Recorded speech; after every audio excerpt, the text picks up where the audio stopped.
Insolite, aéroport d'Alger, un touriste arrêté en possession de 800 000 € se dit surpris. L'Algérie est malheureusement réputée pour les tentatives de transfert illicite de devises vers l'étranger. Cependant, une affaire récente de transport d'une importante somme en devises depuis l'étranger a retenu l'attention.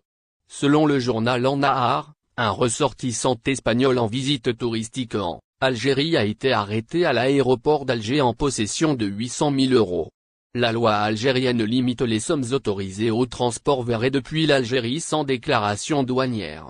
Cependant, de nombreux voyageurs y compris des ressortissants étrangers, ont souvent recours à la dissimulation pour transférer leurs devises à l'étranger depuis les ports et les aéroports algériens. Les bilans des sommes en devises saisies publiées périodiquement par les services des douanes et de la police montrent l'ampleur du phénomène. Dans cette affaire, les services de la police des frontières de l'aéroport international d'Alger, en collaboration avec ceux de la douane, ont arrêté un ressortissant espagnol qui s'apprêtait à faire entrer illégalement 800 000 € sur le territoire national. Le ressortissant espagnol a été soumis à une enquête interne avant d'être déféré devant les autorités judiciaires. Il a été inculpé pour viol du règlement de change et de la législation relative à la circulation des capitaux à destination et en provenance de l'étranger. Il a affirmé avoir été surpris par son arrestation et nié toute infraction, prétendant être venu en Algérie uniquement comme touriste. Le verdict sera prononcé ultérieurement. En somme, il est important de noter qu'il est illégal de transférer des devises en dehors de l'Algérie sans déclaration douanière et que les autorités sont vigilantes contre ces activités illégales. Il est recommandé aux voyageurs de respecter les lois et réglementations en vigueur. Le championnat d'Afrique des Nations 2023, Maroc, terrible nouvelle pour l'Algérie, la FIFA s'en mêle.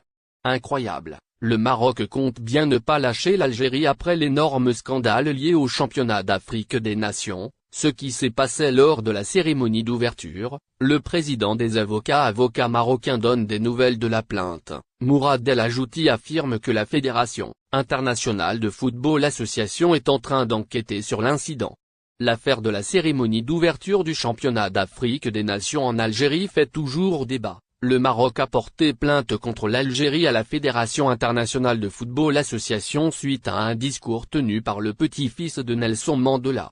Cependant, le président du club des avocats au Maroc, Mourad El Ajouti, a partagé sur Twitter une correspondance de la Fédération internationale de football association indiquant que la commission de discipline a pris en compte la plainte, invoquant de l'instrumentalisation politique et des cris racistes.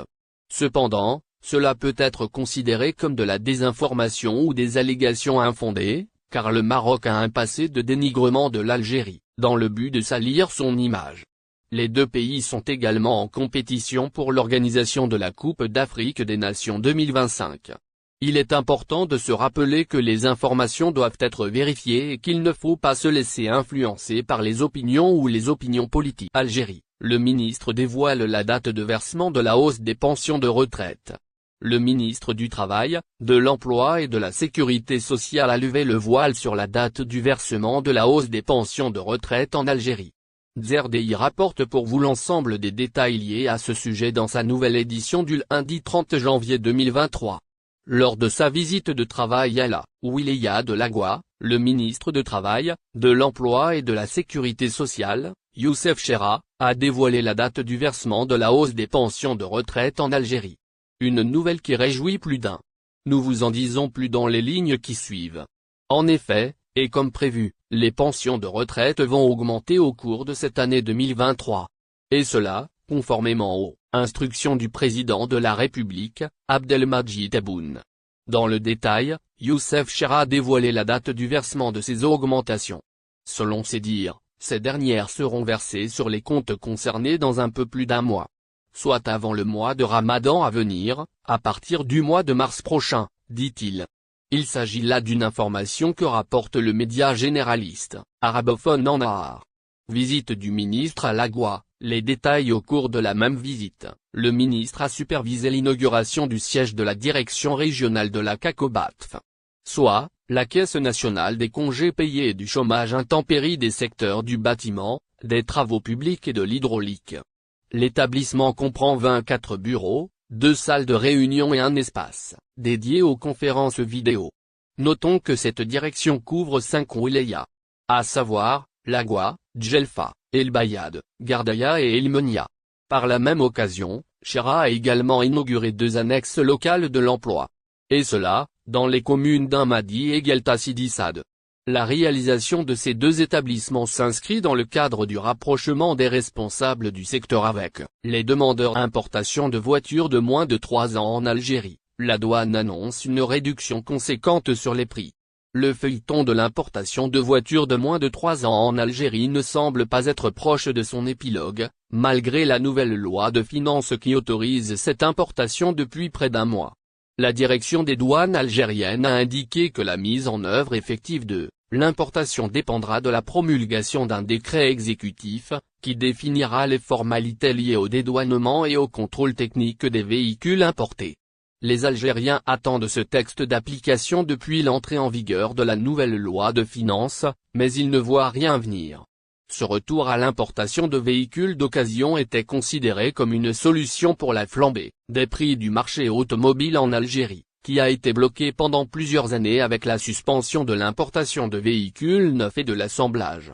La disposition initiale pour l'importation de véhicules de moins de 3 ans a été introduite dans la loi de finances 2020, mais elle a été gelée en raison de sa non-conformité aux lois en vigueur, notamment celles sur la monnaie et le crédit. Des mesures ont été prises en fin 2022 pour dénouer les tensions sur le marché automobile, notamment l'autorisation de l'importation de véhicules d'occasion. Des avantages douaniers sont prévus pour l'importation de ces véhicules, selon l'article 66 de la loi de finances 2023. Cependant, sans texte d'application pour définir les formalités nécessaires, la mise en œuvre effective de ces avantages reste incertaine. Adel Absa, directeur de la réglementation et des procédures douanières, a annoncé que des avantages douaniers sont en place pour l'importation de véhicules de moins de 3 ans. L'article 66 de la loi fiscale 2023 permet aux particuliers résidents de faire entrer des véhicules de moins de 3 ans dans le pays, qu'ils soient électriques, essence ou hybrides, pour leur usage personnel. Les avantages douaniers varient en fonction du type de véhicule. Les véhicules électriques bénéficient d'un abattement de 80% des taxes et droits de douane. N'oubliez pas, abonnez-vous à notre chaîne Olive News et activez les notifications pour recevoir nos publications en temps réel.